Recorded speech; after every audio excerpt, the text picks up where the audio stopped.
Proverbs 1:20-33. Listen, wisdom is shouting in the streets. She is crying out in the marketplace. She is calling out where the noisy crowd gathers. Here, wisdom is depicted as a good woman in a marketplace, competing with a lot of noise para siya madinig. And supposedly, in the poetry, in the symbolism, ang kinakausap niya is a young man.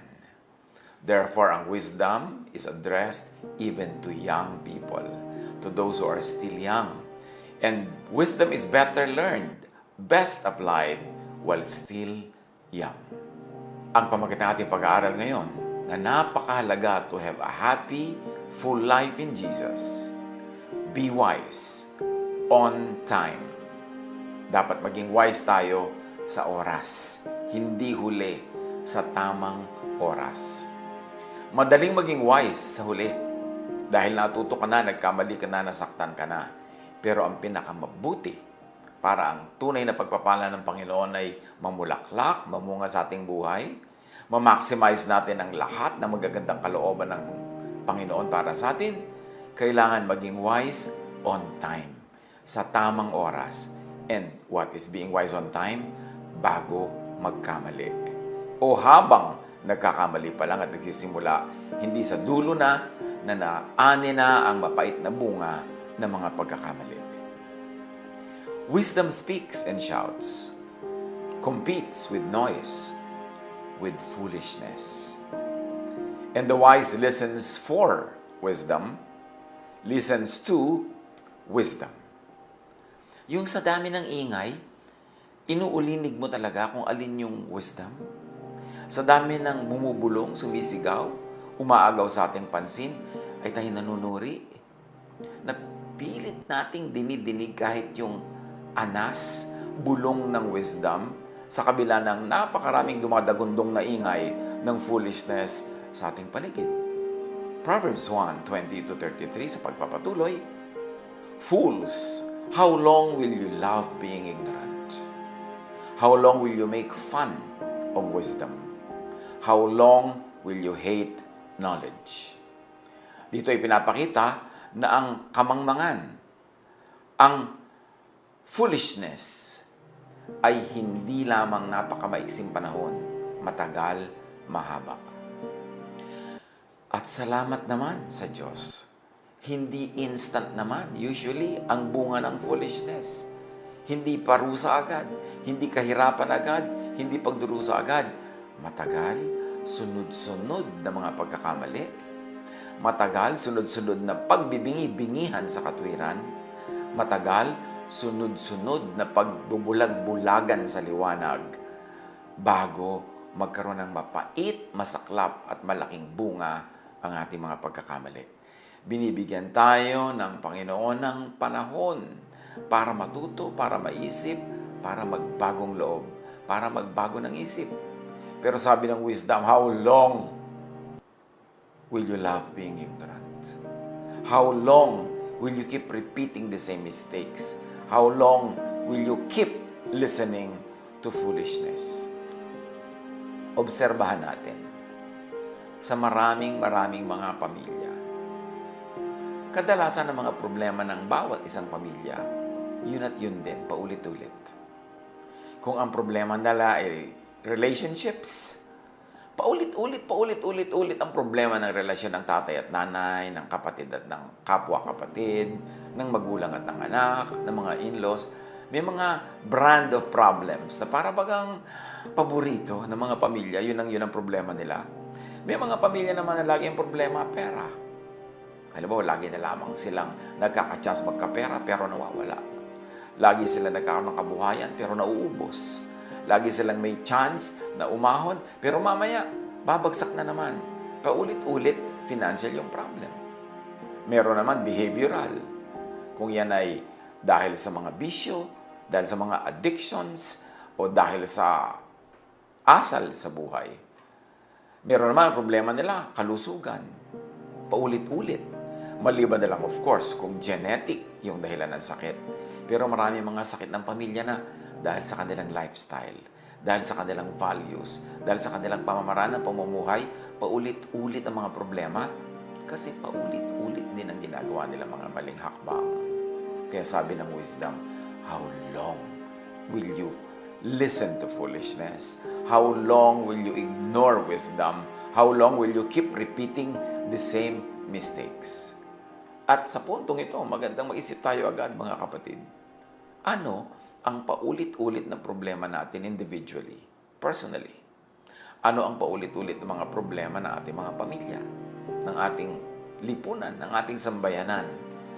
Malamang na ang dahilan nun ay paulit-ulit na pagkakamali at paulit-ulit na napakatagal na pagbibingi-bingihan sa karunungan at sa itinuturo ng wisdom.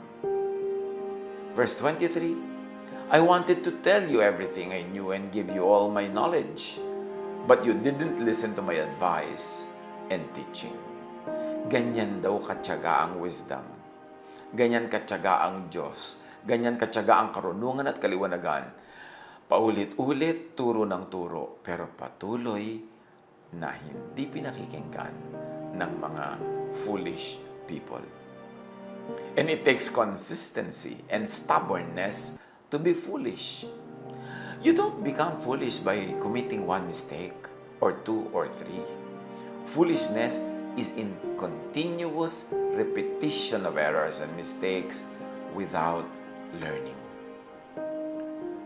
Verse 24 and 25. I tried to help, but you refused to listen. I offered my hand, but you turned away from me. You ignored my advice and refused to be corrected. So wisdom tries to help. Wisdom offers a helping hand.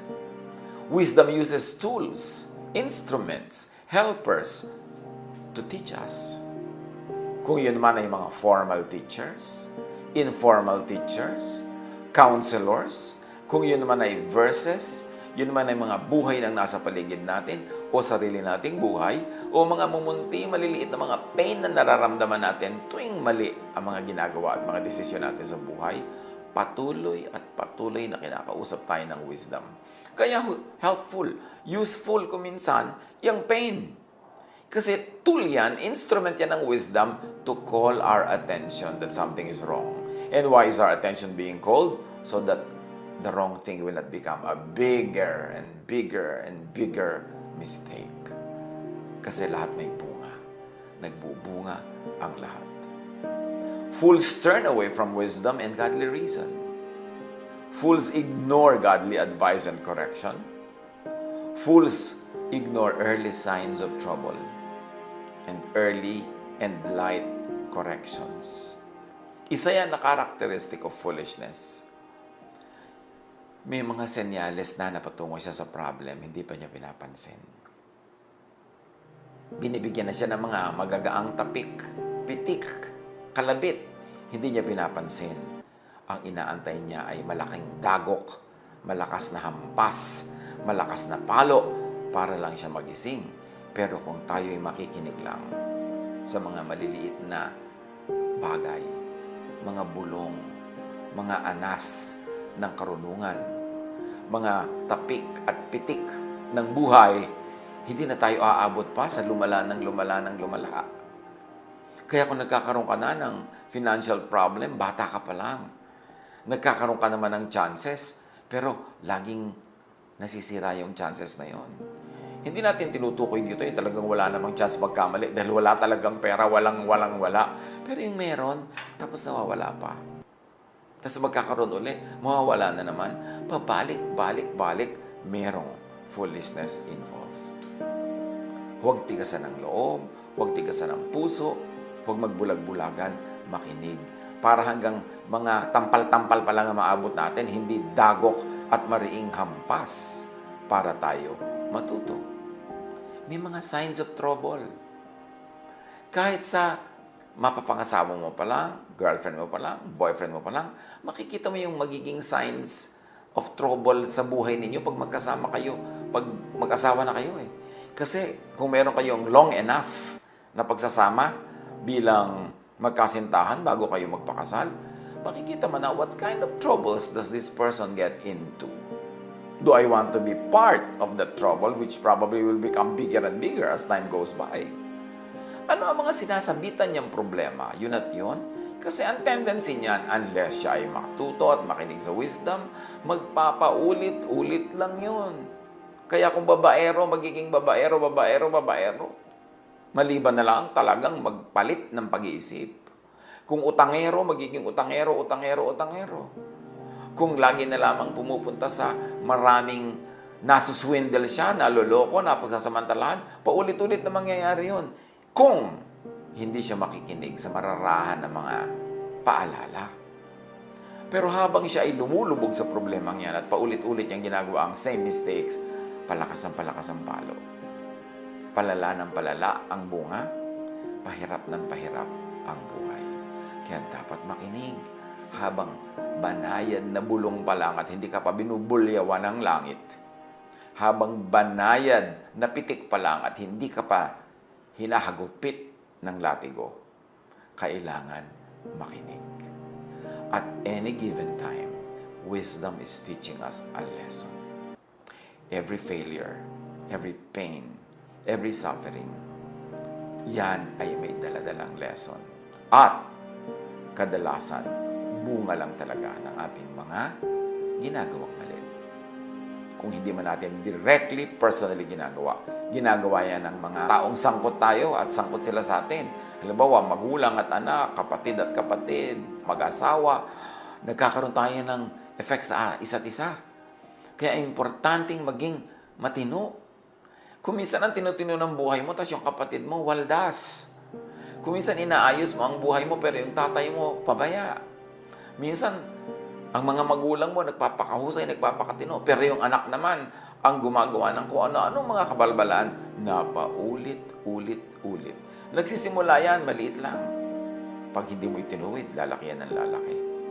Kaya dapat makinig sa wisdom.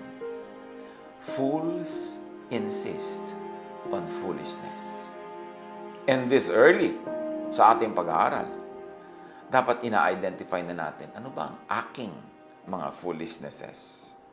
Ano ang foolishnesses na nakikita ko sa mga taong malapit sa akin? Ano ang pwede kong gawin para yun ituwid? O ano ang pwede kong gawin para iligtas ang sarili ko sa sure disaster na darating sa kanya? At pag hindi ako lumayo, hindi ako gumawa ng tama, ay madadamay at madadamay ako. Foolishness is a long road. It's not a short trip. It takes many stubborn steps to and into irreversible results. Bihirang-bihirang mangyari na isang tao ay biglang-bigla na lang na nasadlak sa sobrang-sobrang laking problema. Usually, step by step ang punta doon. Halimbawa, meron kang malaking kabuhayan, biglang nawala isang iglap, napaka-imposible naman nun, maliban na lang biglang mong itinaya lahat sa isang sugal. Pero usually, ang pagkawala ng maraming kabuhayan ay unti-unti. Dahan-dahang mas malaki ang gastos kaysa kita. So, nagkakaroon ng utang, mangungutang, magsasangla, magbebenta, unti-unti, dahan-dahan. Pero pag yan ay hindi pinigil, hindi sinugpo agad, bigla na lamang marirealize, ang dami na palang nawala, ang dami nang nabenta, ang dami nang nasangla, ang dami nang nalusaw. Ganyan din sa kalusugan. Hindi naman biglang may ginagawa ka lang na isang bagay, namatay ka agad. Unless super hazardous accident yon. Usually, dahan-dahan. Kung ikaw ay may bisyo, ikaw ay sumisira sa iyong katawan, sa pagpupuyat, sa lifestyle, sa pagsuong sa mga panganib, dahan-dahan yun. At kadalasan along the way, nagkakaroon ng babala. Something goes wrong. Nagkakaroon ng pain. Nagkakaroon ng sorrow. At yun ay mga warning para tumigil ka na sa pag-pursue sa landas na yan, mag-iba ka na ng daan dahil ang pinupuntahan yan, disaster.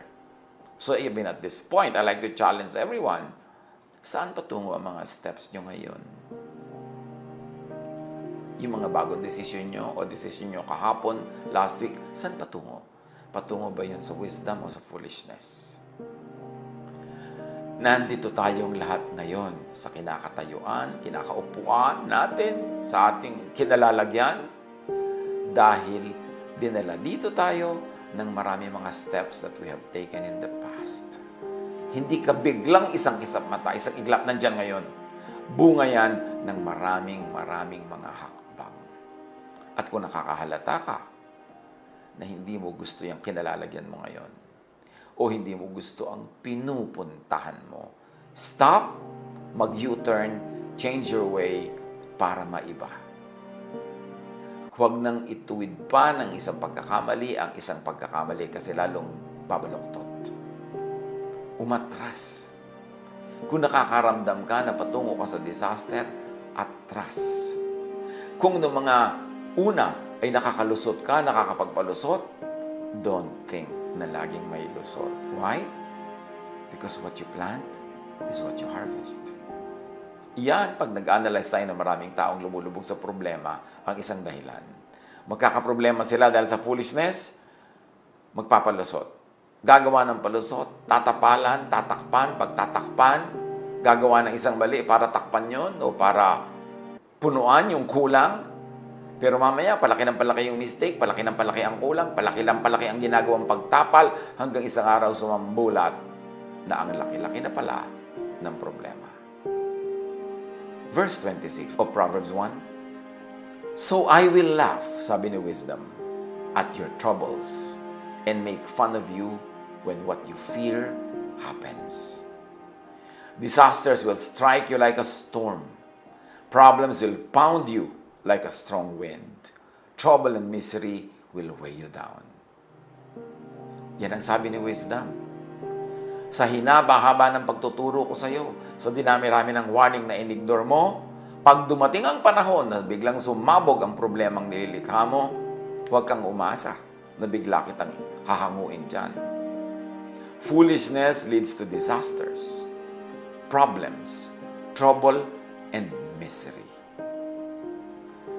Natural law prevails because God is the author of nature and God is the author of natural law. And natural law always demands and ends in balance. Ang utang binabayaran, ang pagkukulang pinupunuan, ang baluktot itinutuwid, ang madilim nililiwanagan, ang mali itinatama. Causes will have effects. Ano man ang nangyayari sa buhay natin ngayon, effects ng causes that we or people close to us have done in the past, either immediate or in the past long gone. Kumisa nga yung pagkakamali ng lolo, pagkakamali ng nanay, ng tatay, pinagdurusahan pa hanggang ngayon ng apo. Kasi may bunga ang bawat bagay. Ang magandang bagay na ginawa ay magbubunga ng maganda. Ang hindi magandang bagay na ginawa ay magbubunga ng hindi maganda. Planting will lead to harvest. Wisdom abides by natural law, by cause and effect. Wisdom lets fools harvest what they plant. Walang palusot. Ang problema kumisan sa magaling lumusot, magaling gumawa ng paraan, magaling magtapal, akala nila laging magwo-work yun. Pero meron yung bunga. Proverbs 29:1, "Whoever remains stiff-necked after many rebukes will suddenly be destroyed without remedy." Yung laging utang ng utang kasi hindi naman nakakabayad at wina-warningan na ng lahat, huwag ka na mangungutang, nadedemanda na, nakukulong na, inaaway na, nalalagay na sa panganib. Tapos yung pa rin, utang pa rin ng utang, you live within your means para hindi mangyari yon. But there are people who never learn the simple arithmetic of do not spend more than you earn. Understandable lang ang spending more than you earn pagka mayroong medical emergencies. Pag may nakatayang life and death na kailangan ka mangutang. Pero yung mangungutang ka para ka mag-party, mangungutang ka para ka magbakasyon, mangungutang ka para ka bumili ng bagong kotse, o mangungutang ka para ka magpagawa ng ganito't ng ganyang project, o bumili ng ganito't ganyan, or hindi mo man inuutang ay lalo masama kung ninanakaw. lalong masama kung kinukupit, lalong masama kung ginagawaan ng masamang paraan para makuha, hindi naman talaga necessary sa buhay, may bunga yan. May bunga yan. Hindi pwedeng wala. Now, wisdom seeks refuge and protection in God on time before the disaster happens. Kasi nung nandyan na yung disaster, anong sabi ng wisdom? I will laugh at your calamities. Hindi ka nakinig sa akin noon. Don't expect me na biglang makinig sa iyo ngayon at hanguin ka sa hukay na ikaw mismo ang unti-unting naghukay at nung ikay nabulid, heto ngayon, hihingi-hingi ka sa akin ng awa. Fools will call for me, but I will not answer, sabi ni wisdom. They will look for me, but they will not find me. Kasi may panahon ng paghahanap ng wisdom before the problem strikes, not after, not during, before. Wisdom, God, natural law, do not save from disasters that are fruits of stubborn foolishness. Wisdom, God, natural law, save before disaster bears fruit, not after. So ang ating title nga is, Be Wise on Time. Hindi mo naman pwede sabihin, hindi ako nagkaroon ng babala. Unti-unti mo nang may babala yan. Hindi bigla-bigla. Marami mga signs. Fools die because they refuse to follow wisdom. They are content to follow their foolish ways, and that will destroy them. God does not have to personally punish foolishness. Natural law, cause and effect, works automatically. But those who listen to me will live in safety and comfort. They will have nothing to fear. So kung ayaw mong masuong sa malaking problema, huwag kang sumuong sa maliit na problema. Kasi yung maliit na yan, kakainin ka, parami ng parami, palaki ng palaki. Listen to wisdom. Long before disaster strikes. Listen to wisdom before, not during, not after disaster comes is the time to listen. Kailangan makinig na agad habang maaga. Right now, let's stop in our tracks. Freeze where you are. At suriin kung bakit ka nasa kalagayan mo